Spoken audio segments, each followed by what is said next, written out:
Welcome to the Candid Creative Podcast with Manda and Liz, where we're all about growth, innovation, and keeping it candid. Tune in every week for sharp insights and real talk on the creative business world. Stay ahead of the curve with our mix of expert advice, industry secrets, and inspirational stories. And remember, your next idea is just one episode away.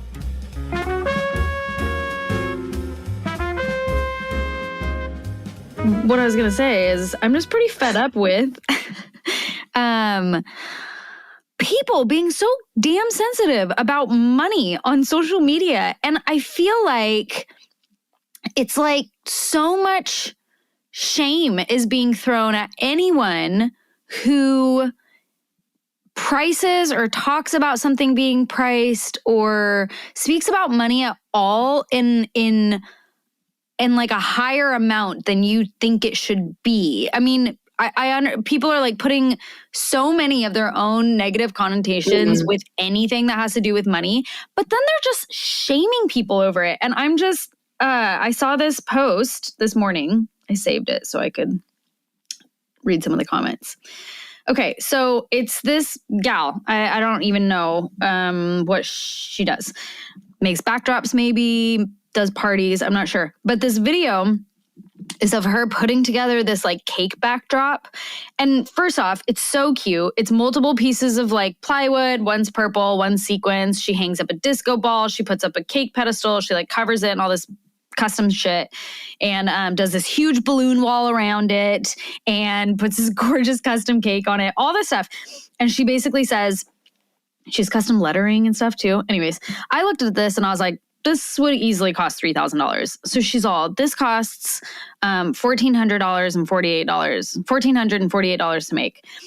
And first off, the whole caption, she's basically just apologizing for posting this, which is so unfortunate that I feel like this is what you have to do now. If you post anything about money, you have to be like, just so you know, I'm not talking bad about this person and I didn't make this song and this is just what some people pay in some parts of the country and I didn't really do this, right? It's just like, you're just starting by apologizing. And then so many of the comments, this person. What was the point? What was her point of posting it? That's what I want to understand. Breaking down how much it was cost. How much it cost. So she's just saying like, this is why this would cost X amount because it cost me this amount. She was like, the $1,400 her cost? I think so. Yeah. Okay. Which is crazy because actually when she breaks everything down, she doesn't even break it down as far as like, this is how much it would cost to buy these things.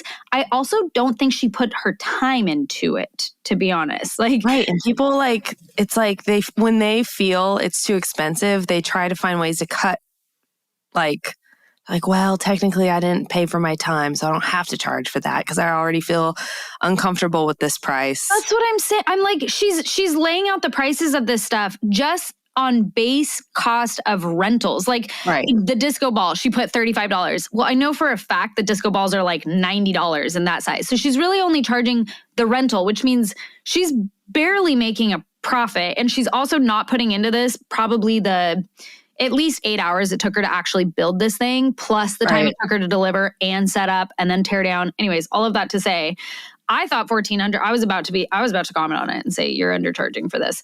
This person says, yeah, I can make that and do similar for my kids' parties every year. And it costs me around $350 and takes a few hours. Looks great, but $1,400? No way. Like, how big of an asshole do you have to be to say that to this person who's just trying to run a small business and she's explaining how much each thing costs so that people understand how much. Also, you can't get a piece of plywood for less than $100.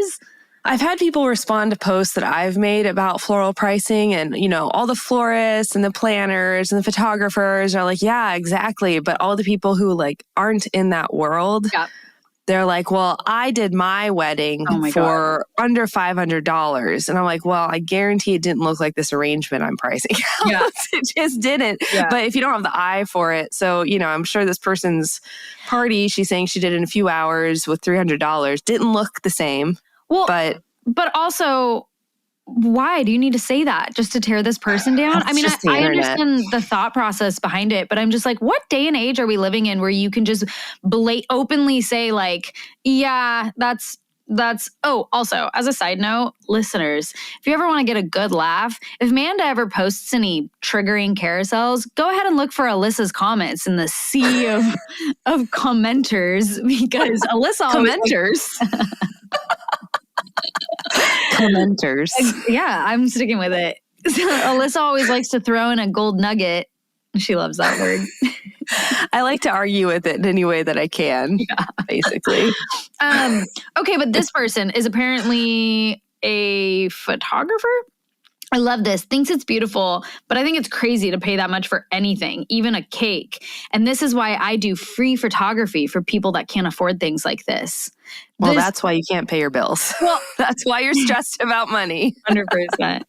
Honestly, too, this girl who posted the video was kind of an angel. I sort of just want to write her a message and just be like, you're doing a good job. You should tell her that. She writes back and she says, thank you for all the love. I wish I could afford to work for free. You're very lucky to have that option. Unfortunately, I live in Orange County and the low income line sits at a mind-blowing $90K. So I do have to charge my worth. While I'm lucky to enjoy what I do, I certainly could not afford to do it for free. At the end of the day, it's not a luxury service. Or it's a luxury service, not a life necessity. And then she puts like a little like party face with like a hat and like confetti and blowing. I'm just like, that was a nice response. Yeah, 100%. Anyways, there's been this trend going around where people are like, this is why I teach how to do this for free. Have you seen those reels? No, thank God. And it's like for digital products. And I saw someone recently comment. I try not to comment back. I'm just like, I don't want to add to the noise of argument. It's pointless. Totally. Like, you just keep doing you. But this person was like, these posts are getting kind of frustrating because based on, the photo or the videos that you've shared about your life, like you're taken care of. Your husband has a full-time job. He makes enough money. You don't have to work. Mm-hmm. So saying that you don't charge for your classes, like a lot of us have to support ourselves. And same to this situation, like people who are saying, oh, well, I'd do this for free. Either you have some kind of income or you are very stressed about money and doing it in some kind of like martyrdom, like you're kind of being a martyr or something. I don't know. To say like, I'm just going to not be able to pay my bills. I'm going to be stressed about money and just work for free. That doesn't really serve anyone because you can't do it for that long either. Like you're only going to be able to do that for, I don't know how long you can manage to not pay your bills. Yeah, 100%. Yeah. I think, I think there's a lot, anything that has to do with money on social media really seems to be obviously very triggering. And obviously a lot of people use that for engagement, which is fine. But I think that's all I have to say about it without going too far. I also will say, though, something else that's been really annoying me to see. This is sort of off topic, except for it does have to do with social media. Have you seen the like non-alcoholic cocktail mixers that are with mushrooms in them, or this is what they claim? Have you seen any of these? Is it oh my God. What are like the health mushrooms? What kind of mushrooms are we talking about? Yeah. No, exactly. Actually, exactly. But here's what they're claiming. They're like non-alcoholic alternative to alcohol that still gives you the buzz. And it's a $70 bottle of like whatever a normal, I don't know what sizes of alcohols are, but whatever. It looks like a bottle of wine. 750 milliliters, I think.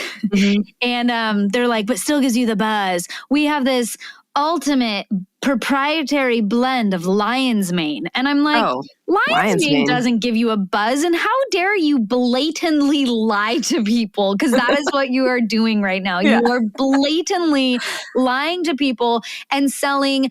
I could make a syrup, a simple syrup, and I could drop lion's mane tincture in it. And I could sell the same thing. And it would cost me $8 total, and then they are selling it for like $80. And I'm getting a lot of these ads, I think, because I'm not doing alcohol still.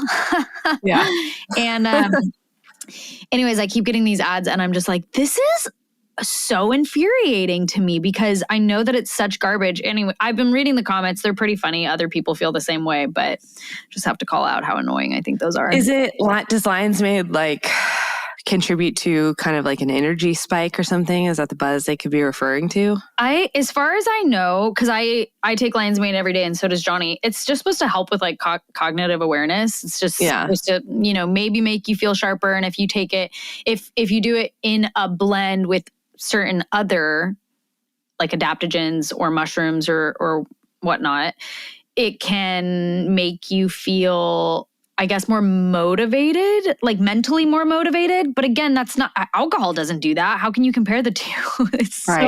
It's even if it gave you like an energy boost, it's not even kind of the same as what alcohol does. It just is like such a blatant misinformation, I feel like, is being shared with this, and it's driving me insane. Yeah, I feel like the only thing I've seen on the market you could kind of compare are the beverages that have THC now in them. 1,000%.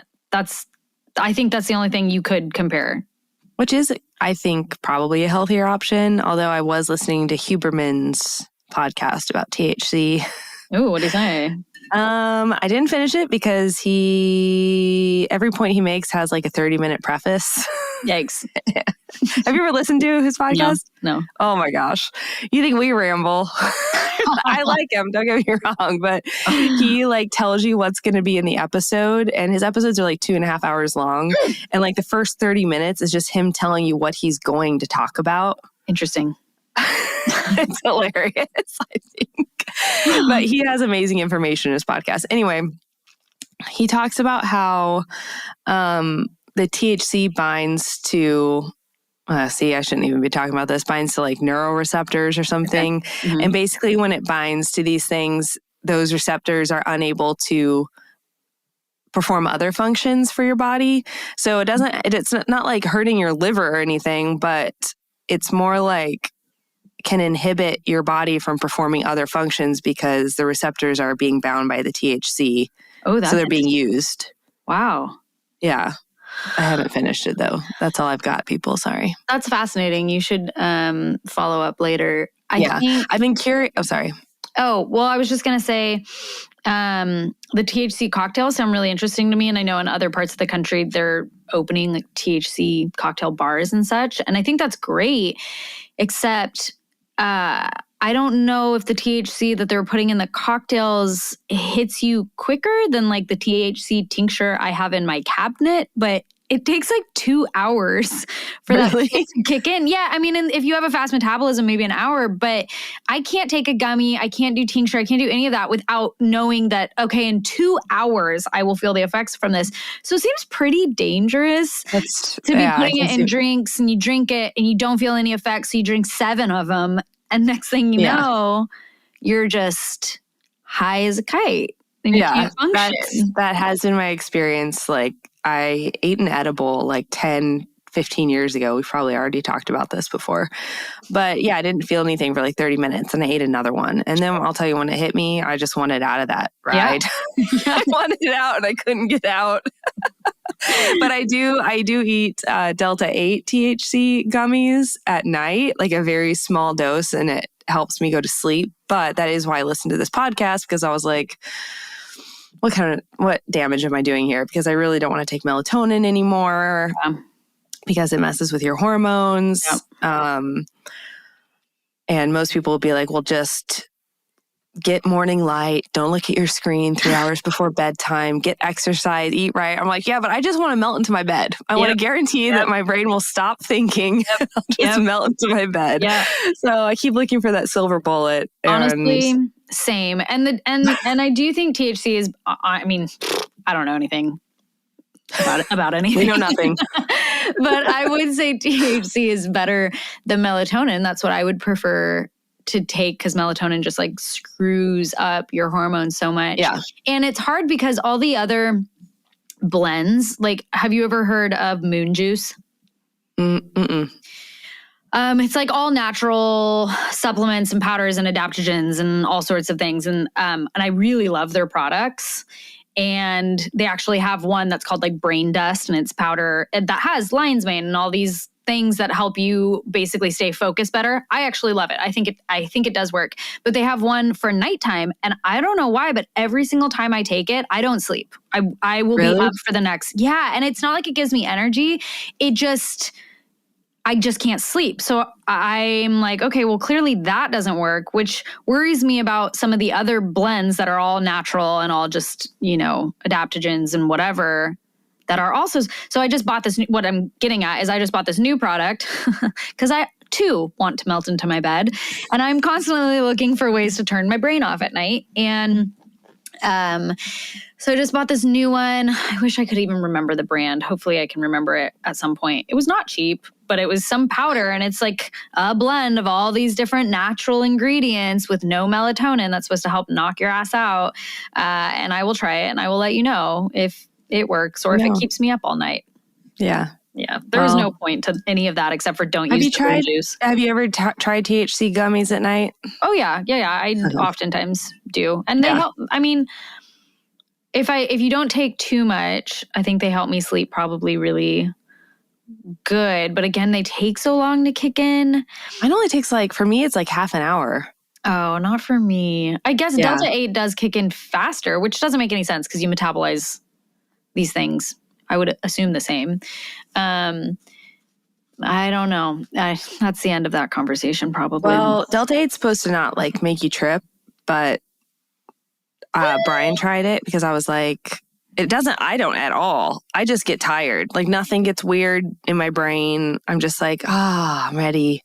I feel like it affects me the exact same as Delta 9. Really? Yeah, absolutely. So that's how it is for Brian too. So Brian tried it, and he had a long relationship with THC in his younger years, very long.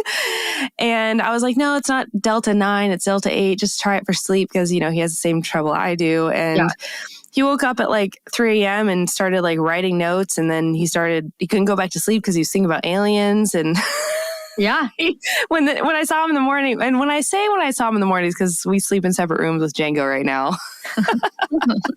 We live in two different worlds at night. And I saw him in the morning. He was like, I thought you gave me CBD last night. He was like, I was completely high. I woke up because I was so high. And then I couldn't fall back asleep. I was like, what?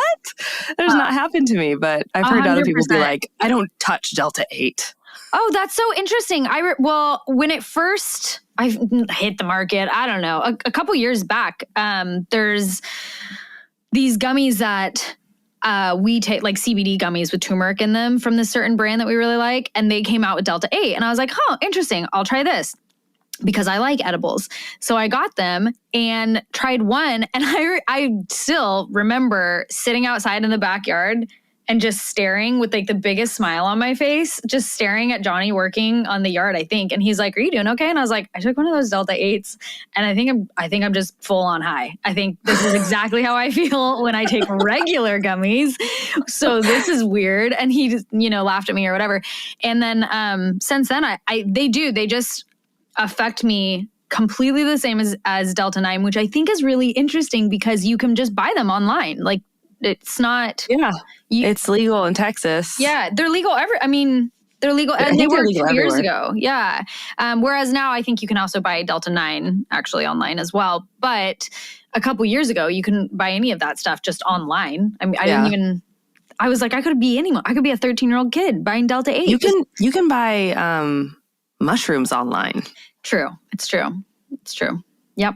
Pretty crazy. So all of that said, should we get into business? Yeah. Let's get into... Okay. So today we're going to talk about receiving negative feedback. And the reason we think this is so important is because essentially being able to receive negative feedback enables you to grow and evolve. And a lot of people aren't willing to receive negative feedback. So it can really give you an edge if you welcome it and are open to it. No, totally agree. I feel like, I feel like this probably goes without saying, but a lot of people take negative feedback either very personally, which sometimes it is personal. I understand that. Or just very negatively or very defensively, or just kind of want to push it off or make, I don't want to say make excuses because that kind of sounds harsh, but I think It's obviously, true, though. yeah. And I think that's our natural defense, right? Someone says something negative, the first thing we want to do is like defend ourselves.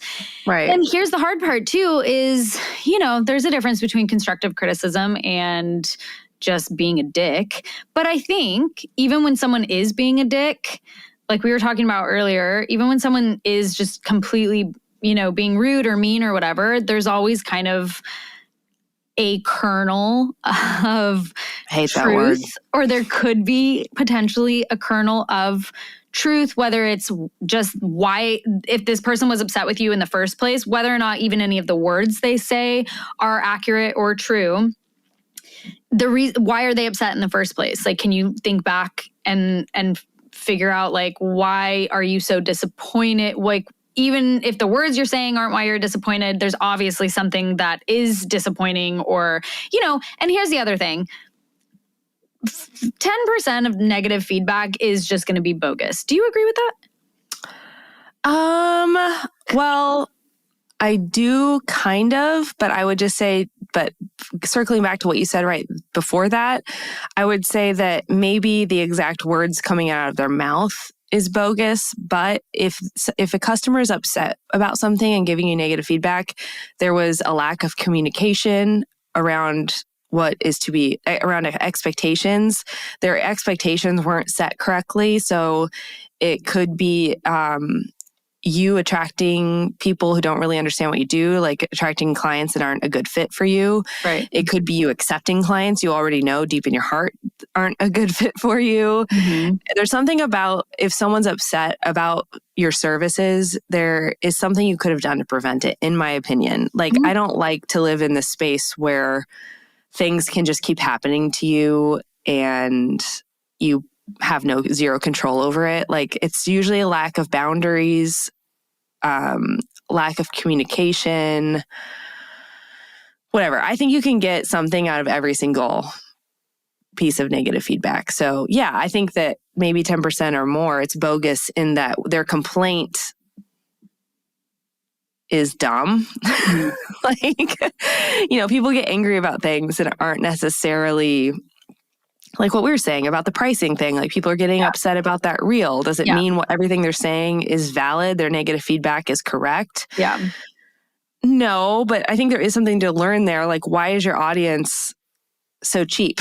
Like, why is everyone following you upset about this? It's probably because you've built an audience from one perspective and now you've kind of grown into a new perspective and they're not loving it. Mm-hmm. And so something you can take away, for example, that woman who posted that reel and people were like, I would never pay for this. My audience doesn't say stuff like that. Yeah. Because I think I've been talking long enough about pricing. They used to. I used to get lots of negative feedback, but those people have left. Those people don't like me. And I've attracted the people who want to learn more about higher pricing, want to learn more about how to price so they can make a profit. But it takes time. So that's just an example of, this person's getting negative feedback. Doesn't mean it's all correct, but it is telling her information she can use to evolve. Yeah. And I think there is something to be said for negative feedback versus feedback you just don't like.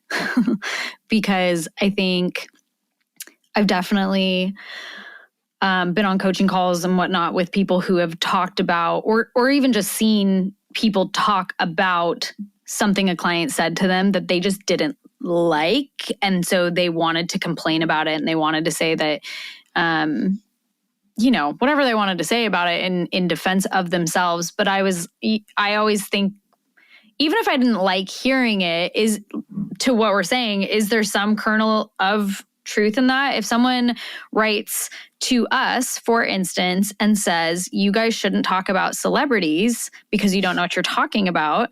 That may have been said. It may have been said about us. And here's the thing. I'm like, true. I don't really like that you said that, but ouch a little bit. But you know what? you're not wrong, unfortunately. And that our podcast is helpful sometimes. And our podcast is helpful sometimes. Ouch. But it's true. It is helpful sometimes. It is. It's totally the truth. We can work on making it helpful more. Yes. Or we'll just attract people who don't need it to be helpful. Correct. I think you have to be able to take all feedback and be like, okay, what can I do differently, or do I need to do anything different? I think any type of feedback you can use as a learning experience. I've gone through this a lot. I was telling you with the different workshops that I've done and such. And back when I was doing styled use, I remember I would always ask for feedback at the end. What did you love? What could you have done more of? And I remember one girl one time was like, there wasn't enough flavors of soda water. And ever since that one, I was like, what a crazy thing to say. Of all the things that you had over the week, you didn't have enough flavors of soda water. And so you know what I did? I just stopped getting soda water altogether. I just started doing water and wine. And I was like, and that's that. If you want anything else, you can bring it with you. I basically, after that, cut down my shopping list and then was like, here's how I'm going to solve this problem moving forward. I didn't like that she said that. It honestly hurt my feelings because I thought I've put so much into these retreats and you literally found that I didn't give you enough flavors of soda water. That's so shitty. But I decided to look at it and be like, okay, well, what could I change moving forward so that I never have to hear that again? Because that's hilarious. I was just trying to think of when I've gotten negative feedback and what I've done with it. Not necessarily, well, I was just thinking about when I've got negative feedback that was completely bogus, but then what I did with it. Yes. And this would be specifically a Flowering Minds member who was really mad that I didn't follow her on Instagram. And she left the membership. She wanted a refund. She'd been a member for 2 years and had sent me so many messages about how much it was helping her and how much more successful she was because of the membership. This is a plug.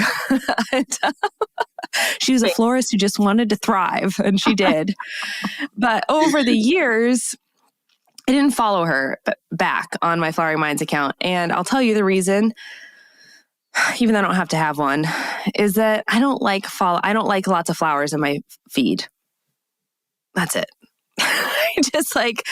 I don't like it. I follow florists on one account. I do not follow them on Flowering Minds. I love just business on my feed because it inspires me. It helps me make reels. It's not personal at all. And we asked for her feedback about why she was so upset all of a sudden. And her only feedback was that I refused to follow her. And I am not going to take that feedback and be like, maybe I should start following every single person in my membership, or maybe I should start following every single person who buys a digital product.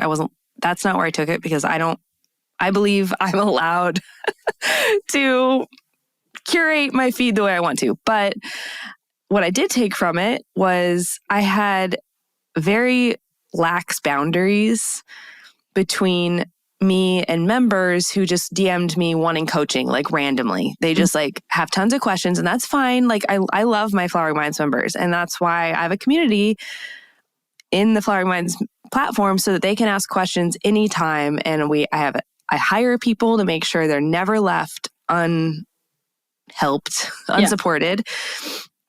I pop in there occasionally and answer as well, but this goes for every single person out there. A lot of times customers are upset because you didn't really hold boundaries, and that actually goes back to contracts a lot in the wedding world. For sure. But with this, I realized I did not have enough boundaries when she'd message me. I would let her dump and I would reply. She would dump paragraphs and paragraphs and paragraphs of problems. It was not my role to play. Yeah. But in her mind, it muddied the waters, and that's where that came from. Yeah. And so I just realized, I kind of have to stick by my boundaries a little bit more, because where I let people in and I'm accessible at any moment, anytime, they then have different expectations of me and new disappointments. So kind of a sad story. I have to close myself. No, I'm not completely closed off at all, but I just am wary. I just have boundaries around that. I learned from it. And go ahead. I'm That's sorry. it. And period. End of my sentence. Well, I was going to say, I think that that's such a good thing to take away from that is what we have both said is not like, how do I fix this problem that someone's bringing to me? Because that's not necessarily, you don't have to do that every time you get feedback that you don't like or negative feedback. You don't have to look at that and then be like, how do I fix your problem? It needs to be like, well, is there anything I can change so that another person doesn't feel this way potentially, or I don't cause myself to feel shitty by receiving this kind of feedback again? Like, and that's what I was saying about the soda water is I was like, well, I still want my people to be happy. And I know that this claim is not something that reflects my whole business. This person wanting different flavors of soda water is not a reflection of the quality of service that I'm giving. It's just a preference they had, but I don't want to feel that way again. And I don't want someone else to feel that way again. So what is there anything I can change to avoid that or something similar in the future? What I'm going to do is just like really minimize. I'm going to try to not have every single flavor of every single thing to give and actually to your point, that's also a way of having boundaries, right? Is instead of just giving here's 82,000 flavors and then having one person be like, not enough. Instead, I've decided to be like, no, just the 2 flavors now. And that's all forever. And I'll be known for only 2 flavors from here on out, And for you, you're like, okay, well, I know that I don't have to follow you. I don't have to be available 24/7. That's not my responsibility to play that role. But I don't want this to happen again. Yeah. What did I do to get myself here is essentially what it is, because and this isn't to speak to trolls just writing you shitty stuff. Saying. This is we're talking about real customer feedback. We're not talking about any random people hating you for whatever, but we're talking about real customer feedback. And so, or client feedback. And so I think the key is to really take your ego out of it and let it hurt you. And instead of being like, well, I didn't have to follow you. And this really hurts my feeling that you're leaving because of whatever. It's like, okay, there was an expectation set somewhere along the way, whether it's an interpretation that she created based on my actions or a real expectation set from my words, whatever. But there is a chemistry happening between you and your customers. And so you can almost always look at negative feedback and say, what part did I play in getting here, hearing this feedback? And speaking to the ego side of things, I think a lot of people, it's so hard to hear because you attach your worth to your business. Right. And so when people don't like something about your business, it feels like a personal attack. Right. But I think just understanding that you're there to provide a service and the customer is there to give you money in exchange for that service. And it's kind of your responsibility to make sure they understand what they're getting, but to also understand what the customer's expectations are of that service and to either meet them where they're at with what they want or to make sure they understand exactly what you're providing. Yes. Another example is I feel like every time that I've done a content shoot where there's 20 photographers there and they're all taking photos and they have all these expectations of I want to get the exact shot I want, or I want this, or I want that. It's almost impossible to make every single person happy. But what I've chosen to do in the future to avoid anyone being unhappy is be really, really clear with them on here's exactly how this is ran. If you want something, this is how you need to handle it. There's going to be times where I'm yelling. I've just become so over communicative in the future to avoid disappointment. Sometimes I feel like you have to set yourself up at the beginning. It's like being more proactive, figuring out how to be more proactive moving forward so that those things don't happen again. And I feel like a trick too that you can use is when you receive feedback that feels negative or feels shitty is just another word for negative, but let's just be real. Is I feel like, to your point, taking your ego out of it and also just taking your emotions out of it, which I know is easier said than done. But trying to read something, because sometimes I feel like if you get negative feedback or something you feel is negative, sometimes it's just the way you're hearing it. Yeah. And the person who's giving you that feedback, most of the time, unless they really, really love you, and even then, they're not writing it out in a way that to make you feel perfect about it. Again, it might be like your partner or your friend or something, and they have tried to do that. But sometimes it's about how you're reading it. And I think that's why it's helpful. Sometimes it's just shitty. But you can trick yourself into reading it in a non-shitty way. For instance, if Alyssa writes to me and says, like, hey, your feed's starting to look really shitty. Okay, I could read that. I've told you got a wrinkly curtain. God, yeah. Alyssa tells me this all the time. She thinks I have a wrinkly curtain. And I could take that personally. I could be like, I'm so busy and I don't have time to iron it. And you're telling me that I'm lazy. I could take it like that. Or I could take it and be like, you know what? You're not wrong about that. And what could I do to solve that? Yeah, exactly. What can I do to solve it? And I'm weighing out the time versus priorities here, and I don't need to steam it. Yours is wrinkly too. That's how I responded to Alyssa. Yours is also wrinkly. It's a very mature way to respond. Yeah, I guess you're right. It's just darker. So it's less obvious.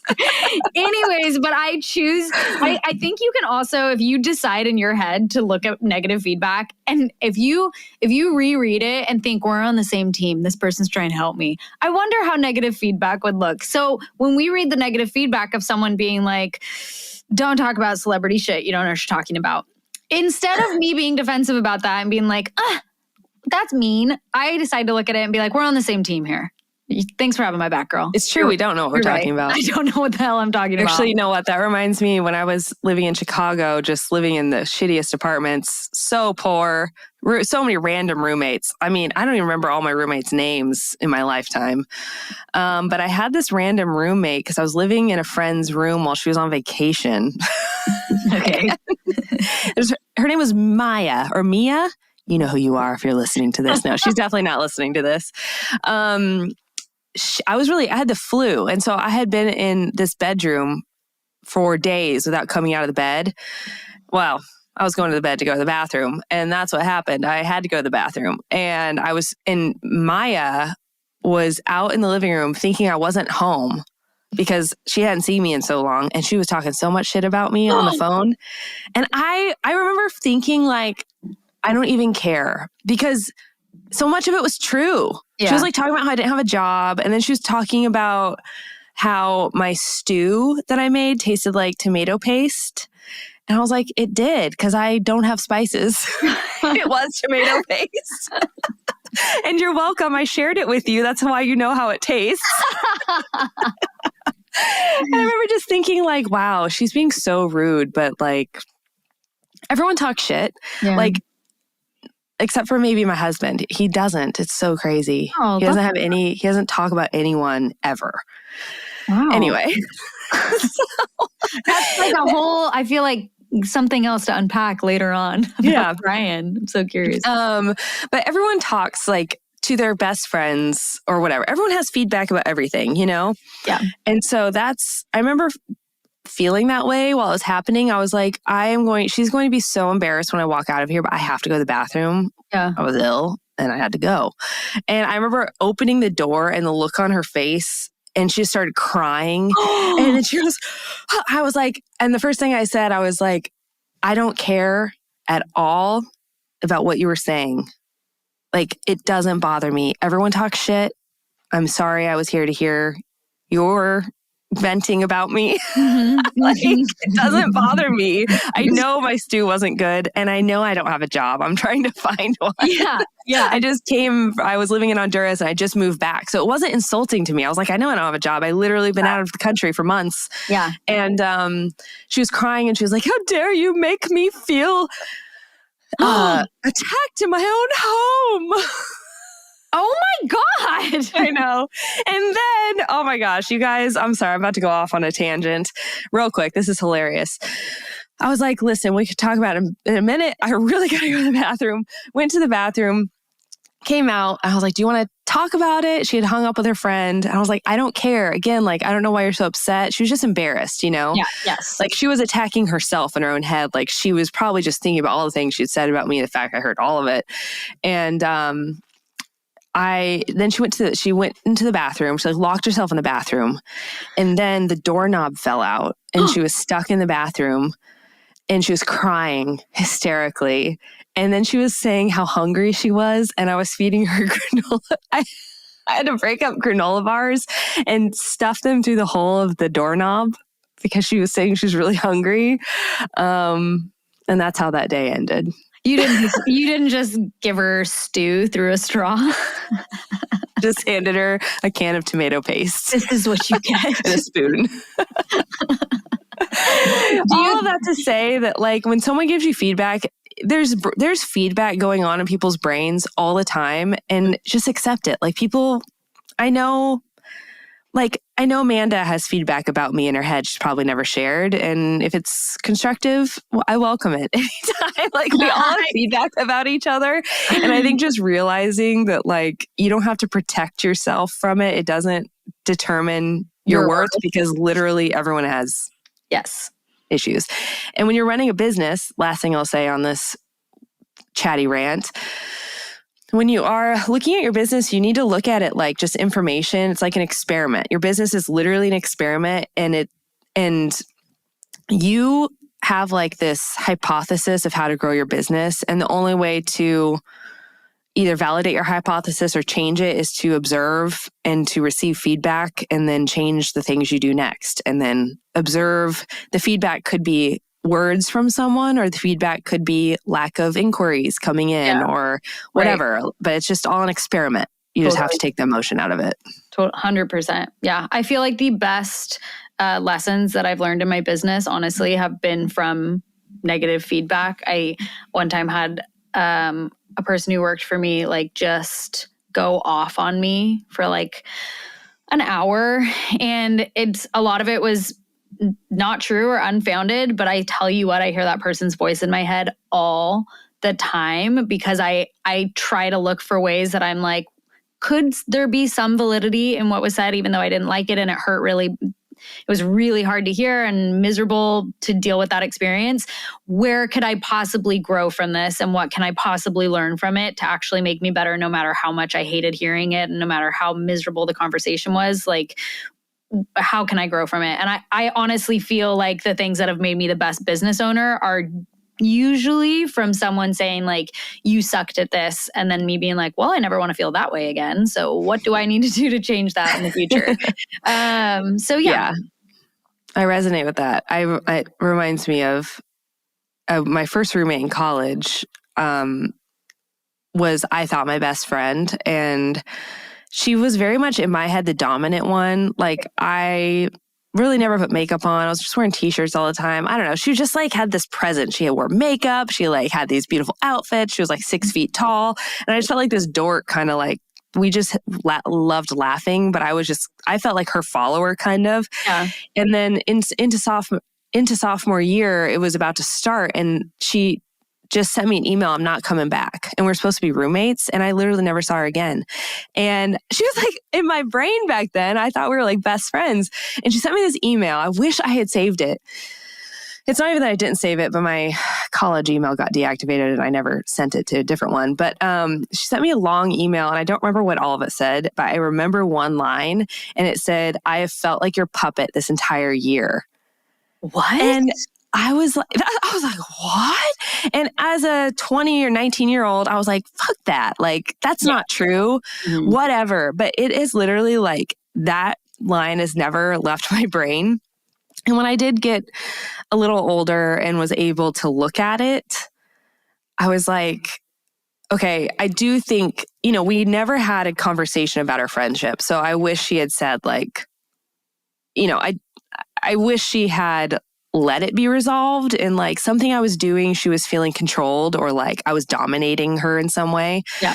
And she wasn't able to, or she chose not to let me know. She would rather just like break it off than have that conversation. But I realized that, well, first of all, love you, Mom, but my mom is kind of controlling. She does it in a roundabout way. Some people call it manipulative. And she's probably not listening to this. She's a wonderful woman. But I realized I've probably picked up some of those things that I learned, like that I was maybe being manipulative, not in a way that I was even aware, but I just was like, okay, am I kind of manipulative? Like, because I want my friend to do something or I want them to respond some way. And I did realize like I would get really frustrated if a friend was making a decision I didn't want them to make. Yeah. And I thought, this is probably the feeling because I probably would like push back or try to get it my way or whatever it is, not in a combative way. But I realized that's probably what she was feeling. And it could have been handled differently, but I don't know if I would have been receptive to it. So all that to say, negative feedback, especially I think when it's really frustrating, tends to have, it has a bit of truth to it.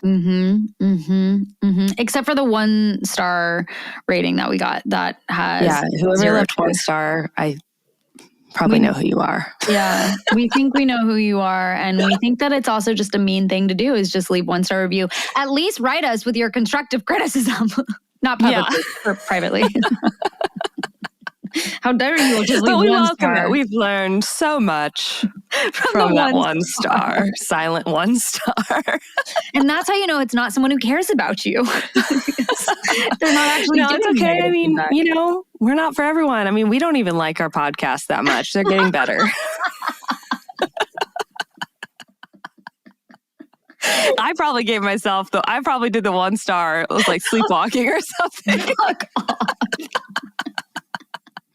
She doesn't mean it. All right. We got to wrap this shit up. We're at 46 minutes, which is crazy. We're trying to keep these at 45 minutes for you guys. But I think to end this, what we are going to do is, here's the thing. Alyssa loves ChatGPT, and she decided that she was going to, just to see what it was like, she was going to ask it to write us a script, like a promo script for us to talk about whatever this episode was. So ChatGPT wrote a script for us to say to each other, should we read the script or should we read the promo in someone's voice? Let's do the script. Oh my God, the script is so good, you guys. Let's do the script. I'm going to pull up. Let me get it. I'm getting it out. Okay. All right. So we're just gonna read through the promo script. Thank you, ChatGPT. GPT. I keep calling it GBT. I'm sorry. Oh wait, am I host 1 or are you host 1? Who do you want to be? I don't care. No, I want to be host 1. You can be the funny host. Okay. Go. I'm the serious host. There's this little voice inside of all of us that can be our biggest fan or our worst enemy. Oh, you mean the one that tells me I'm going to be the next big thing 1 minute and then keeps me up at night worrying about a typo in an email from 2007? That's the one. Our ego.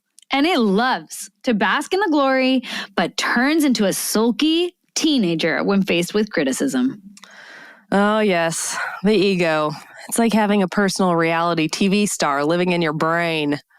Always ready for the spotlight, but not so keen on the blooper reel.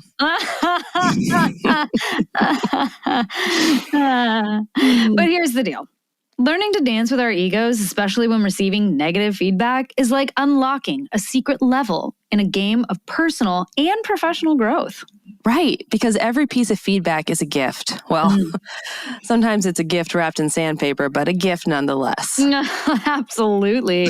It's all about how we unwrap it. And if we let our egos drive, we might just toss that gift aside, missing out on what's inside.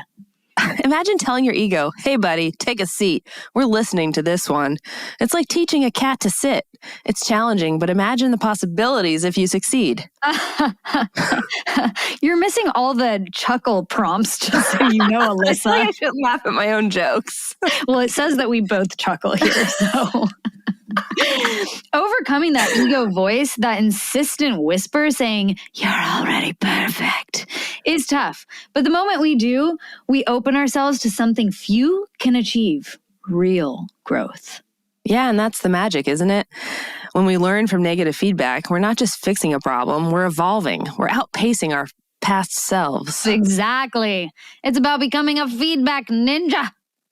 Using every comment and critique. I felt like that needed a dramatic pause. Using every comment and critique as a stepping stone to greatness. So, dear listeners, this is why you want to be a host too, because I have to say, dear listeners. So, dear listeners, next time your ego flares up, thank it. Next time your ego flares up, thank it for its concern and then politely show it to the door. Mm-hmm. There's learning to be done, and you've got the humility and curiosity to do it. Yeah. And who knows, that feedback you once feared, it could be the key to unlocking your big breakthrough. Join us as we continue to explore the power of setting our egos aside and embracing the growth that comes from listening, learning, and laughing at ourselves along the way. Upbeat background music fades out.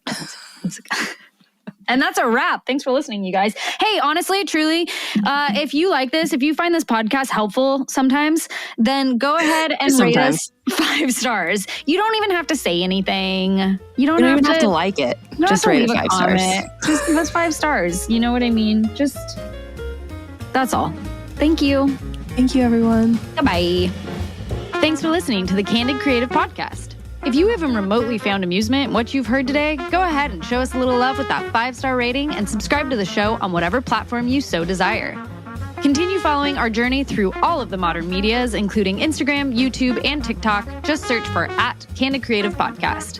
And last but not least, if you're dying to hear our thoughts on any hot topics, unpopular opinions, or maybe you just need some good, solid, no BS advice on what to do in your day-to-day, head over to www.candidcreativepodcast.com and submit all of your deepest and darkest secrets to us. All submissions are always anonymous.